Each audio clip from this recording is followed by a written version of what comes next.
Hello everyone and welcome back to another video from Apps Academy. In this video, I'm going to show you how to log out from your account on the Airbnb application.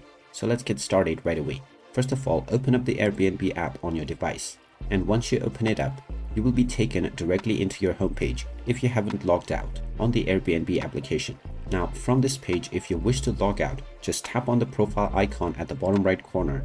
And now if you scroll all the way down, you will see the logout button. Go ahead and tap on it and you will be asked whether you are sure that you want to log out.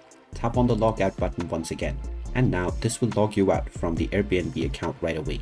You will still be taken into the homepage where you will be able to check various different properties. If you wish to log back in, you will see the login button at the bottom right corner, which you can tap on and then proceed forward with your credentials. And there you have it. That is how easy it is to log out from your account on the Airbnb application. If you find this video helpful, make sure you hit that like button and subscribe to our channel if you haven't done so already. Also ring that notification bell to never miss another update from us. Thank you for watching and I will see you again in the next video.